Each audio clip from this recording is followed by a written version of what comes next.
Dear viewers, Namaskar. Dear viewers, today the publishment of my video will be based on the placement results of Ketu in the ninth house, in the horoscope of any natives of the 12 zodiac signs according to Vedic astrology. I shall try to discuss what will be the planetary position in the horoscope of the natives if Ketu is placed in the ninth house.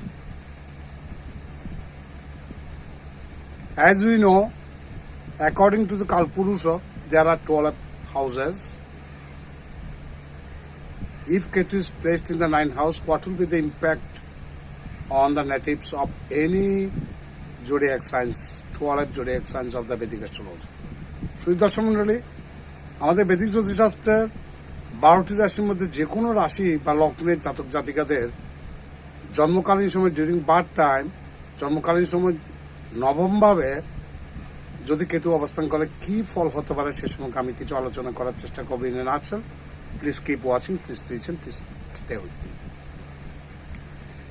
The planet Ketu is about the ultimate height and subsequent fall of materialism and the return towards spirituality.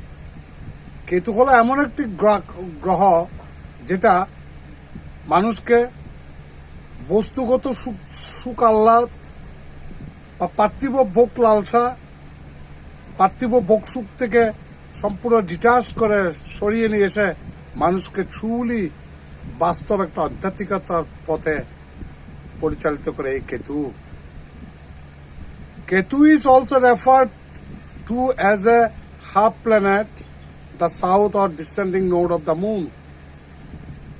চাঁদের দক্ষিণ দিক থেকে আমরা কেতু হিসেবে বিবেচনা করি, and the north node of the moon or lunar is called Rahu. চাঁদের উত্তর ভাগ থেকে আমরা রাহু বিবেচনা করি এবং চন্দ্রের দক্ষিণ ভাগকে আমরা কেতু হিসেবে বিবেচনা করি। Though Rahu and Ketu have no physical existence in Vedic astrology, Vedic জ্যোতিষশাস্ত্রের মধ্যে রাহু এবং কেতুর কোনো ফিজিক্যাল এক্সিস্টেন্স নাই। দুটাই হলো শ্যাডো প্ল্যানেট, দুটা হলো মূলত অ্যাক্সিস পয়েন্ট, যে Axis point where in solar eclipse or Munnar eclipse occurred or held. অর্থাৎ যে বিন্দু ছেদ বিন্দুতে কোনো গ্রহণ সংঘটিত হয় সেটাই রাহু, আর যে গ্রহণ বিন্দুতে এসে গ্রহণ সমাপ্তি ঘটে সেটাই হলো Ketu. It is a shadow planet, এটা হলো ছায়া গ্রহ, অ্যাজ ইট ইজ ইনভিজিবল, এটা অদৃশ্যনীয়, এটা দেখা যায় না, এইগুলোর এক্সিস্টেন্স বোঝা যায় না, and it's just a point in the cosmic arrangement. Ketu is considered the Karak of মোক্ষ। কেতুকে আমরা মোক্ষের কারক গ্রহ বলে আমি আগেই বলেছি। কেতু হলো ট্রুলি একটা divine spiritual planet. Ketu malefic, ঠিক আছে, দিস ইজ ওকে, বাট কেতুর আসলে চরম একটা আধ্যাত্মিক উৎকর্ষতা সাধনের কারক গ্রহ হলো এই Ketu. The reason of liberation, আমাদের আত্মার মুক্তি, লিবারেশন অফ মাই সাউল, আমার আত্মার মুক্তির কারক গ্রহ হলো এই Ketu. It is a malefic planet but not as malefic as Rahu. Ketu অশুভ গ্রহ, কিন্তু রাহুর মতো অত অশুভ গ্রহ নয়। রাহু মানে চাই চাই চাই, রাহুর চাওয়া পাওয়ার কোনো শেষ নাই। এই কলিযুগে রাহু পারে না এমন কোনো কাজ, রাহুর পারে না এমন কোনো কাজ নেই যা রাহু পারে না। রাহু একজন ব্যক্তিকে জিরো থেকে হিরো বানিয়ে দিতে পারে, আবার হিরো থেকে জিরো বানিয়ে দিতে পারে একমাত্র Rahu.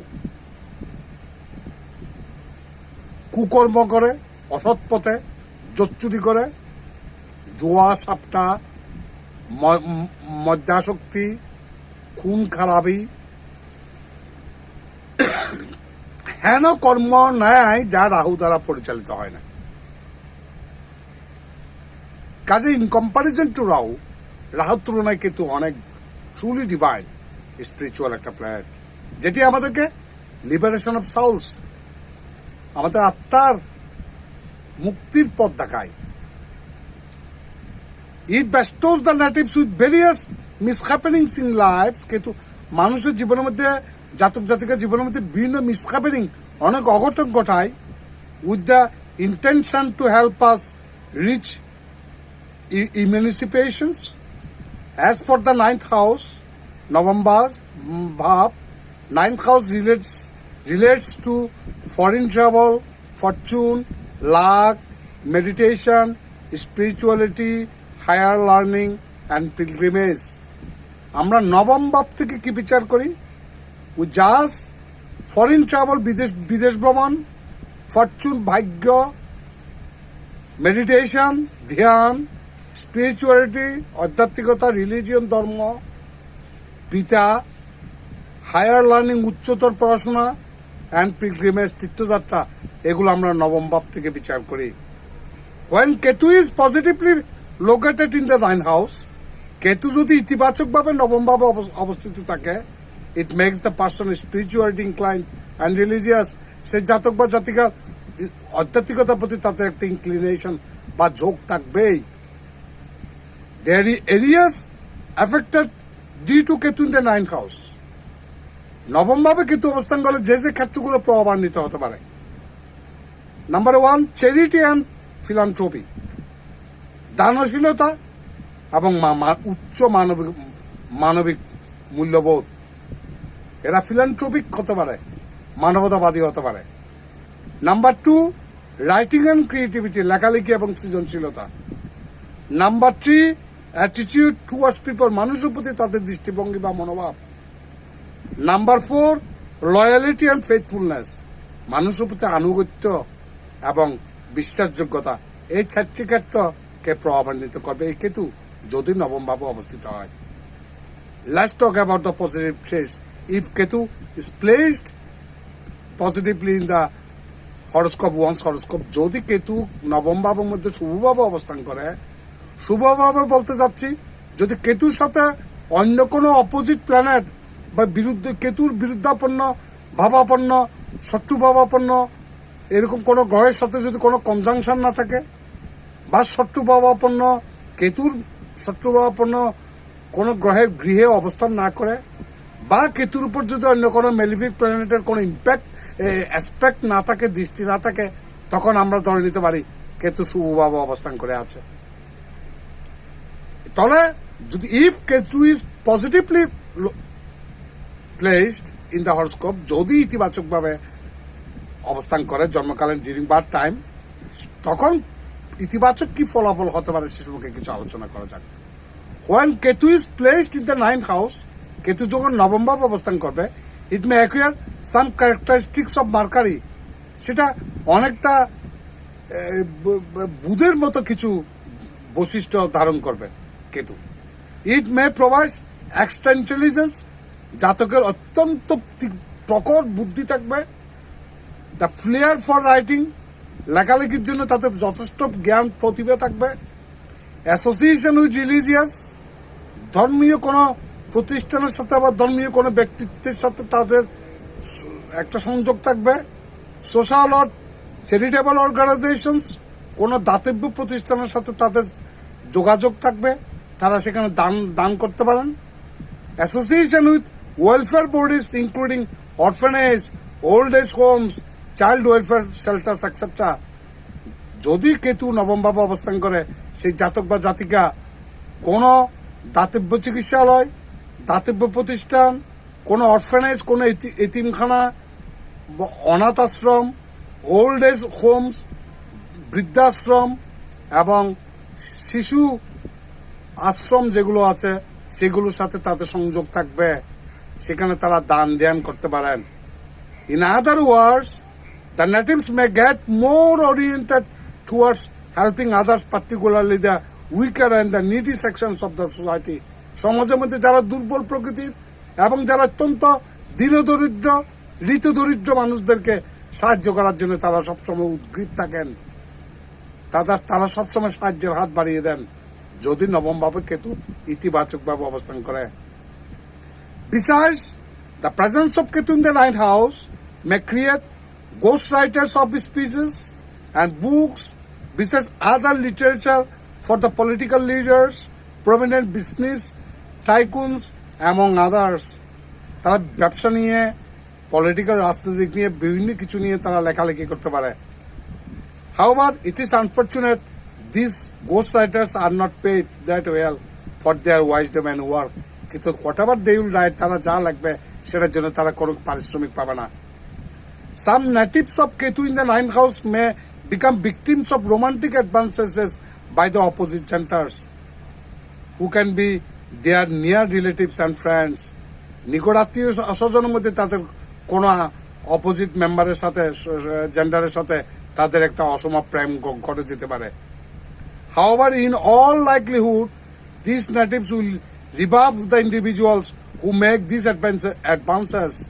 The natives may have a good marriage, তাদের বিয়েটা কিন্তু খুব ভালোই হবে।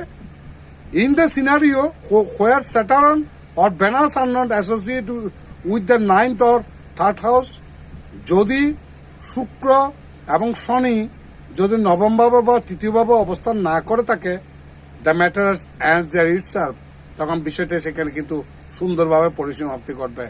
কিন্তু যদি কেতুর সাথে কোনোভাবে শনির কানেকশন পায় বা শুক্রের কানেকশন পায়, তখন মেরিট লাইফ কিন্তু ডিস্টারবেন্স হতে পারে।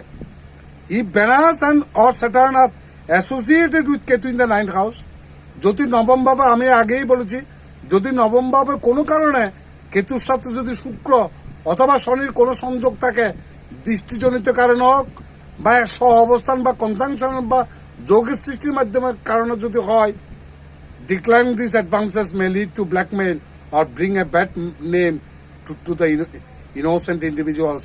সে জাতক বা জাতিকার বদনাম হবে এবং তারা বিবেকের নামে ব্ল্যাকমেইল করতে পারে মানুষকে। The natives of Ketu in the ninth house May prove two be very helpful followers and advisers.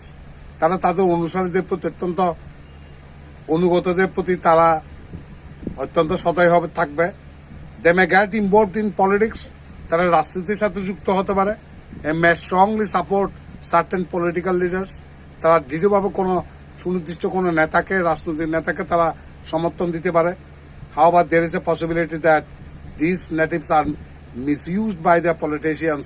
আবার এটাও হতে পারে তারা কোনো নেতাকে যদি অন্ধের মতো সমর্থন করে থাকে, সে নেতাই তাদেরকে মিসগাইড করবে, ভুল পথে পরিচালিত করে তাদের জীবনকে বিপন্ন করে তুলতে পারে।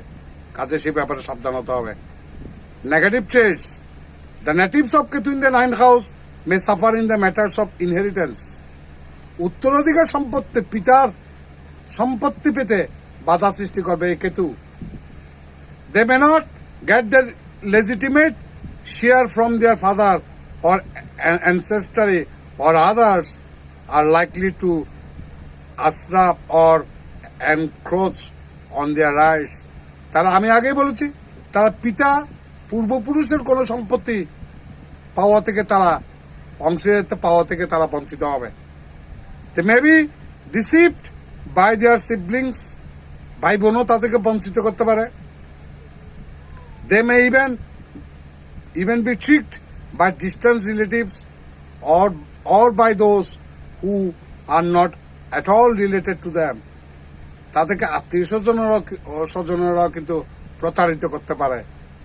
The natives of Ketu in the ninth house do not make any efforts to increase their popularity or fame. নবম ভাবে যদি কেতু থাকে অ্যাডভার্সলি অবস্থায়, খারাপভাবে প্লেসড অবস্থায় থাকে, সেই জাতক বা জাতিকা অকারণে বদনাম হবে। It is quite likely some mischievous writers and publishers may steal their writings. অনেক দুর্বৃত্ত কতগুলো লেখক তাদের লেখাকে নকল করে লেখা ছাপিয়ে দিতে পারে। These natives seldom seek or get compensation or legal damages for their theft.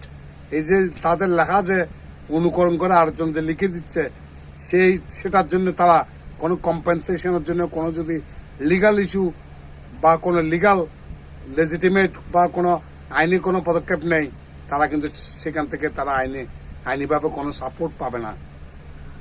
The problems of Ketu in the ninth house can be solved by proper remedies. সঠিক প্রতিকারের মধ্যে, এক্সকিউজ মি, মাফ করবেন, সঠিক প্রতিকার মধ্যে দিয়ে কিন্তু এর অশুভত্ব কমানো সম্ভব। আমার মতে চ্যান্টিং দ্য নেম অফ গণেশের মন্ত্র জপ করলে at least 108 Times in a day, দিনে 108 বার ওম একদন্ত মহাকায়ং লম্বধরং গজাননম বিঘ্নং বিনাশকং দেবং হেরম্বং পরমাম মহম। এই গণেশের এই মন্ত্রটি 108 বার গাং গণেশায় নম। অত বড় সড়ো মন্ত্র পড়তে যদি সমস্যা হয়, ব্যস্ততার কারণে সম্ভব না হয়, গাং গণেশের নম বলল কেতুর অশুভত্ব অনেকটা কমে যেতে পারে। এবং আমাদের শাস্ত্রে উল্লেখ আছে কেতুর অধিষ্ঠাত্রী দেবী হলো ধূমাবতী। ধূমাবতীর রথের মধ্যে, রথারূঢ়ার মধ্যে, রথের ধ্বজের মধ্যে একটা কাক বসে থাকে। কাজে প্রত্যুষে কোনো কালো কাককে যদি খাবার খেতে দিলে কেতুর অশুভত্ব বহুলাংশে কমে। অথবা যদি আপনার ভাগ্য ভালো থাকে, কাক উড়ে যাওয়ার সময় কাকের মুখ থেকে হোয়াটএভার যাই মাটিতে ড্রপ হয়, সেটা যাও একটা খড় যদিও কাকের মুখ থেকে পড়ে, সেই খড়টুকু দুর্লভ জিনিস, এগুলো পেতে খুব কষ্ট হয়, ভাগ্য লাগে। যদি পান সেটা মা দুলির আকারে হাতে বেঁধে রাখলে কেতুর অশুভত্ব বহুলাংশে কমবে। আপনারা সবাই ভালো থাকবেন, বিপদ আপদ থেকে মুক্ত থাকবেন। ভগবান আপনাদের মঙ্গল করুন। নমস্কার।